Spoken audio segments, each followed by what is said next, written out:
Bien, de vuelta con ustedes, @en Contexto Piso I, @Carlos Penaloza. Seguimos de lo político, aunque también hablamos del tema económico, de las zonas productivas del país. Con nuestro invitado anterior vamos a hablar de economía con nuestro siguiente invitado. Robert Parga es presidente del Colegio de Economistas del Estado Carabobo, también abogado y director de la Escuela de Economía de la Universidad de Carabobo, profesor universitario. Un gusto, Robert, que estés con nosotros acá. Carlos, gracias por la invitación. La importancia del tema económico hoy, que ya ha transcurrido casi llegando ya al último cuatrimestre de este año, los últimos 3 meses de este año 2023, que ha sido un año desde el punto de vista económico que se tenía una perspectiva muy distinta a lo que estamos viendo hoy y a lo que muestran además los indicadores. Un año que en materia económica no ha significado del todo el crecimiento que se esperaba.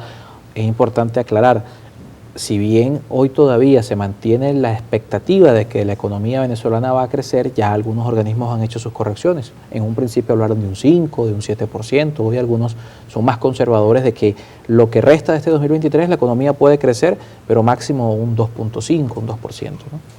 Claro, bueno, Carlos, nosotros tenemos que partir del principio de todo esto, ¿no? Sabemos que durante el año 2019, 2017, 2018, 2019 vimos una de las peores crisis que se ha podido presentar en nuestro país, ¿no? Estamos hablando de un proceso hiperinflacionario que parecía que nunca iba a acabar, un desabastecimiento total de la economía nacional y una destrucción del parque industrial que no permitió que se produjesen la cantidad de bienes y servicios suficientes para satisfacer esa demanda de consumo en el país. Entonces, luego de esto, el gobierno entiende que había que hacer unas correcciones, se libera los precios en la economía para el año 2020, también se dolariza de facto la economía y esto permite... Se levanta el control cambiario. Es correcto, no se levantó el control cambiario, sino que sencillamente se permitió las transacciones en dólares que ya se venían haciendo. Sencillamente lo que se hizo fue legitimar el proceso de transacción en dólares, pero al final de cuentas eso se convirtió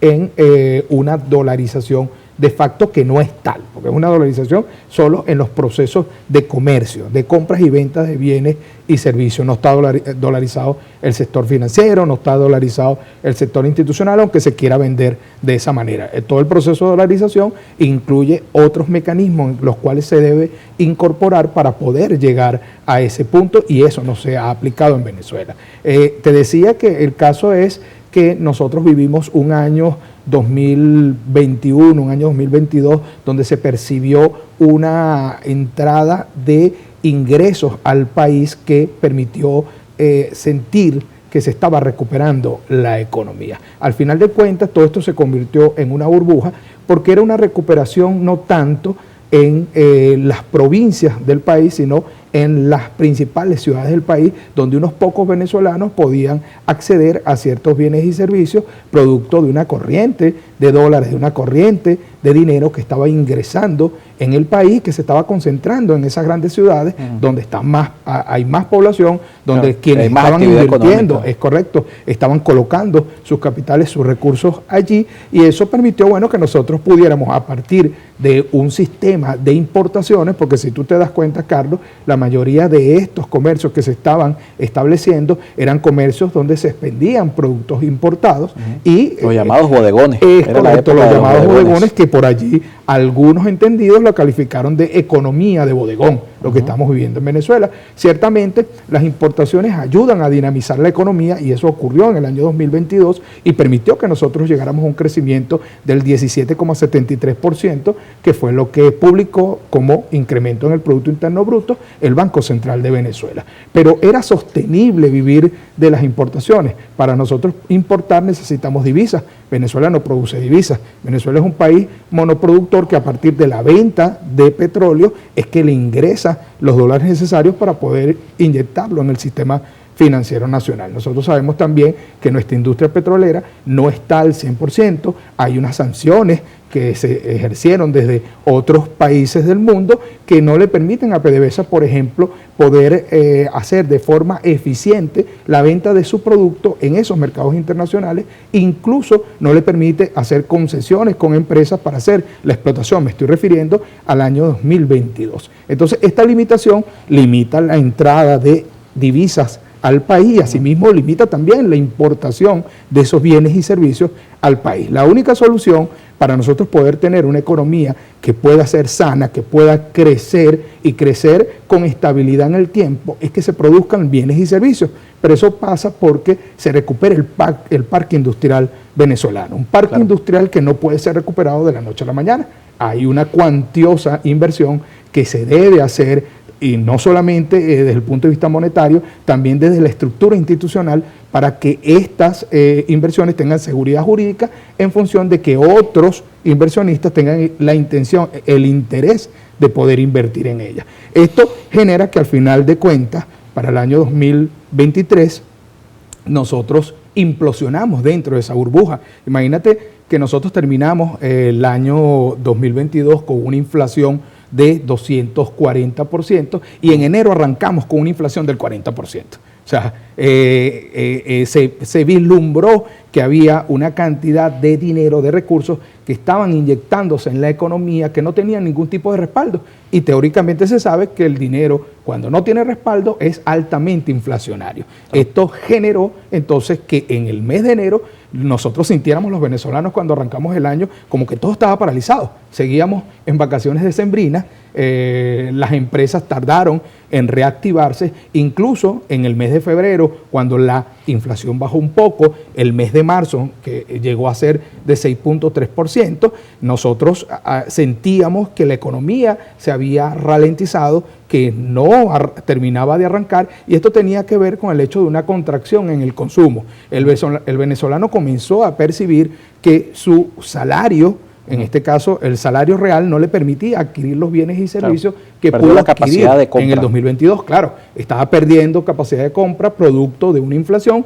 que venía erosionando las bases del salario mínimo y del salario nominal de todos los venezolanos, tanto del sector público como del sector privado. Y aquí te quiero hacer un paréntesis, ¿no?, para explicar lo siguiente. El venezolano se está enfrentando no solamente a esos procesos inflacionarios producto de los recursos o del dinero que está entrando sin ningún tipo de respaldo, también se está viendo afectado en sus ingresos que percibe en divisa, porque el tipo de cambio no ha podido ser controlado de la forma esperada. Imagínate que nosotros estamos hablando que entre abril del 2022 y abril del 2023 hubo un incremento del tipo de cambio por encima del 640%. Es decir, el venezolano también por el tipo de cambio está perdiendo poder adquisitivo en dólares, y ese poder adquisitivo en dólares también se traduce en un proceso inflacionario, porque el empresario, cuando no puede adquirir la misma cantidad de insumos para producir los artículos que estaba vendiendo,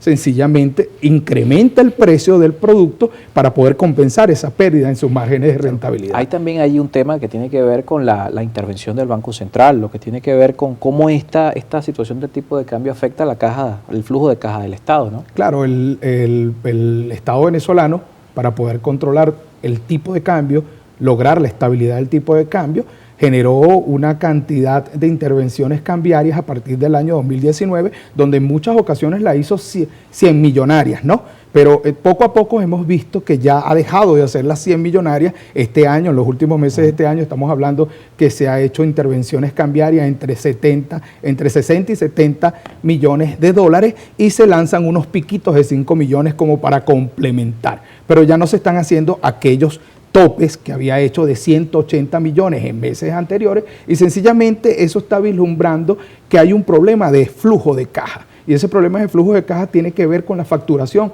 de PDVSA. Puede ser por las sanciones, puede ser porque hay más problemas para producir, extraer el petróleo, porque no se explica, dado que hubo un acuerdo con Chevron, y Chevron ahorita está ayudando, aportando una cierta cantidad de divisas para el mercado nacional. Entonces, esto definitivamente quiere decir que hay un problema allí en términos de generación de divisas de PDVSA, y nos llama a la reflexión. Nosotros no podemos seguir viviendo o siendo un país monoproductor, esperando que el petróleo, esperando que nuestra estatal PDVSA nos resuelva todos los problemas. Tenemos que comenzar a inyectar en otros sectores de la economía, como el turismo, la misma agricultura, que estaba el compañero que entrevistaste anteriormente. Nosotros tenemos potencialidades, capacidades capacidades reales de producción en Venezuela en términos agrícolas que nos permite o nos puede permitir hacer exportaciones de estos rubros ni siquiera a países alejados, ¿no? Aquí mismo en la zona del Caribe, nosotros tenemos un gran mercado en Aruba, en Curazao, en Trinidad y Tobago, que pudiéramos aprovechar a partir de estas potencialidades. Entonces la idea es que se los pueda... que han sido nuestros mercados naturales de la región, Estados Unidos y todo esto, que ya tiene que ver también, por cierto, con el tema político, ¿no? Claro, pero es que el mercado de Estados Unidos ya refiere más al tema de hidrocarburos, al tema petrolero. Que es el grueso de... Claro, pero parece que estamos en una situación un poco compleja, ¿no? Porque la idea es diversificar la economía, pero la forma de apalancarlo es a través de la industria petrolera, y la industria petrolera hoy no está, pareciera el Estado en capacidad de poder recuperarla al 100%. Claro, Arturo Orlas Pietri en algún momento dijo que había que sembrar el petróleo. Nosotros nos equivocamos hace unos años atrás por no tomar en cuenta esta gran frase de este ilustre personaje venezolano, porque tuvimos momentos en que Venezuela generó una cuantiosa cantidad de miles de millones de dólares que hubiesen podido ser invertidos en todos estos sectores, y en este momento no estuviéramos viviendo o estando en medio de esta crisis que al final de cuentas afecta al ciudadano de a pie, y que frente a una segura contracción de la demanda, porque eso es lo que está sucediendo en este momento, Carlos, tenemos una contracción de demanda en la economía que vislumbra una nueva crisis. Tenemos, te decía hace un momento, una inflación anualizada que en marzo fue de 501%, pero ahorita en agosto, con una inflación del 13%, está en 420, 440%, que vislumbra también que probablemente podamos ingresar nuevamente a una espiral hiperinflacionaria. Entonces ya nosotros vivimos eso en el pasado,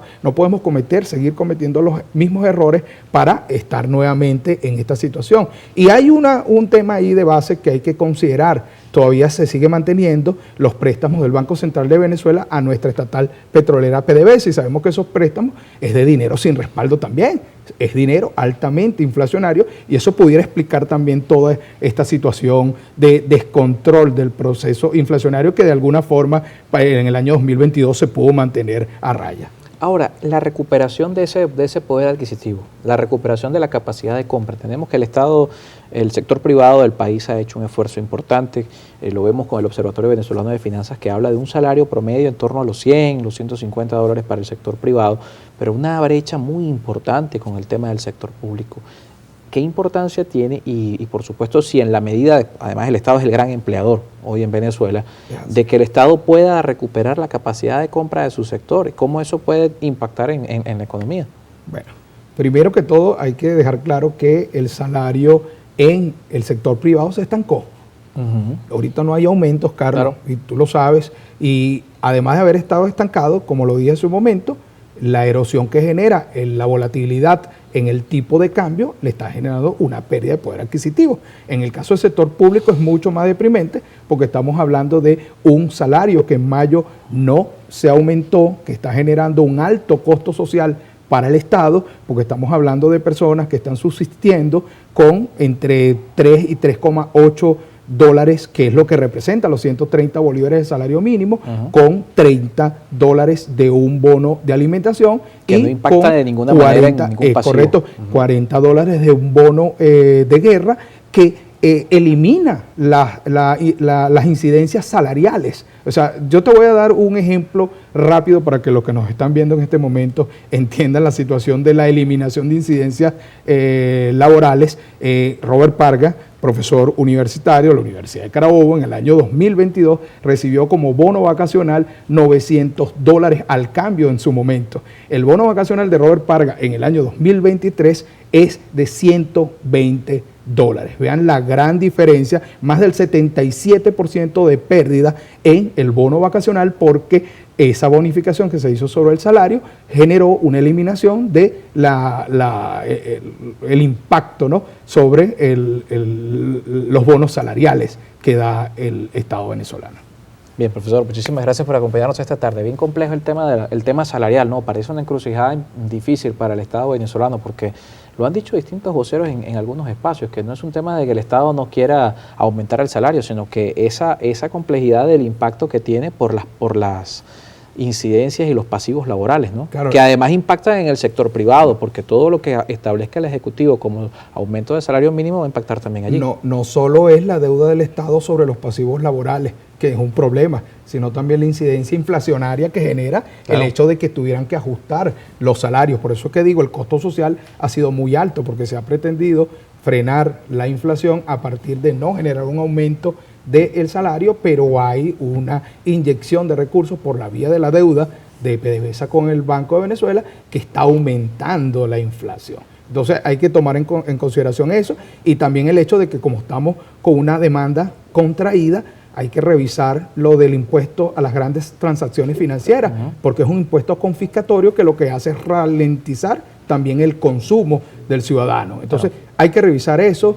Se agradece lo de la ley de armonización de potestades tributarias la voracidad fiscal también de los estados y municipios, porque eso va a venir a tratar de eliminar esa voracidad fiscal que está afectando a los emprendedores, a los pequeños, medianos empresarios y a los grandes empresarios en cada municipio y estado del país. Bien, profesor, gracias por acompañarnos esta tarde. Robert Parga con nosotros, presidente del Colegio de Economistas del Estado Carabobo y profesor universitario de la Universidad de Carabobo. Nos toca despedir agradeciéndoles como siempre que nos acompañen a través de esta señal. Recuerden que nuestras entrevistas están disponibles también en YouTube, en nuestro canal Carlos Peñalosa en Contexto.